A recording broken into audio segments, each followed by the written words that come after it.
De la société civile, donc nous œuvrons tous en faveur des mêmes communautés. Nous, à travers la conquête du pouvoir, les ONG à travers des programmes en direction des populations. Et la Jeune Chambre économique dans ce domaine-là a fait ses preuves de son engagement, de son sérieux, de sa rigueur dans la conduite. C'est une organisation qui est reconnue à travers le monde et nous avons été toujours aux côtés de cette organisation compte tenu de l'importance du travail qu'elle effectue pour faire avancer le genre humain, pour perfectionner les cadres, pour promouvoir un certain nombre de valeurs de compétences, de rigueur, de performance, et toutes choses dont les partis politiques ont besoin pour conduire aussi leur action. Et donc nous n'avons pas hésité à recevoir le président mondial lorsque nous avons été saisis. Il est venu en Côte d'Ivoire à la fois pour prendre contact avec les organisations nationales, mais aussi pour promouvoir ce projet en faveur de la paix.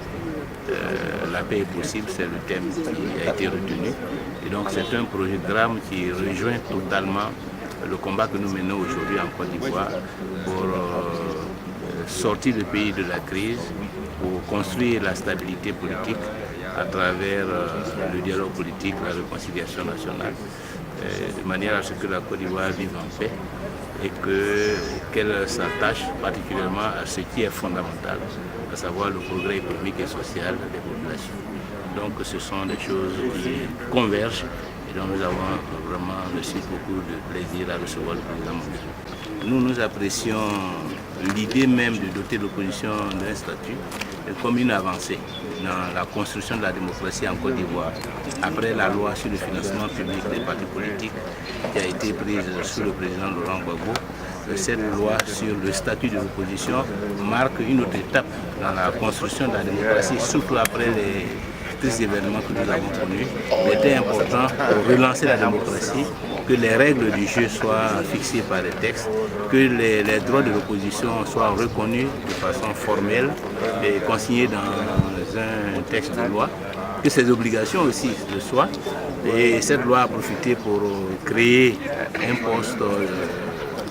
institutionnel de chef de l'opposition. Je pense que c'est une bonne chose, même si nous marquons quelques réserves en ce qui concerne le rang qui est accordé au chef de l'opposition dans les institutions nationales, parce que nous pensons que la Côte d'Ivoire ne veut pas faire moins que le Togo, le Niger ou d'autres pays où le chef de l'opposition a rang de chef d'institution ou de l'institution. Donc c'est un aspect, je pense, qui devrait être réexaminé par le gouvernement pour que le gouvernement marque sa volonté ferme de construire la démocratie en donnant à l'opposition une plus grande place, en harmonisant la position du chef de l'opposition avec la position qui est accordée dans les autres pays de la sous-région. Lorsque nous voyons l'évolution du climat sociopolitique, qui n'est pas marqué par l'apaisement, mais par une forme de grogne, de contestation dans divers milieux. Je crois que ce sont des messages clairs en direction du pouvoir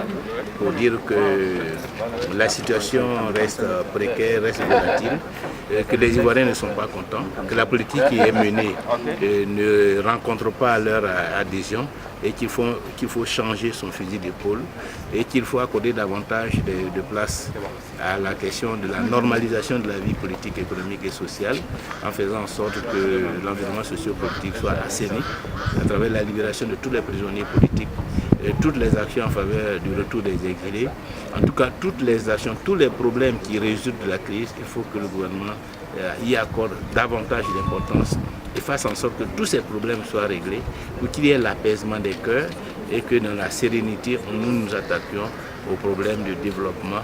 et de résolution des problèmes sociaux auxquels les Ivoiriens sont confrontés. Pour l'heure, il faut dire que les signaux sont sombres et nous avons des raisons de nous inquiéter. Merci.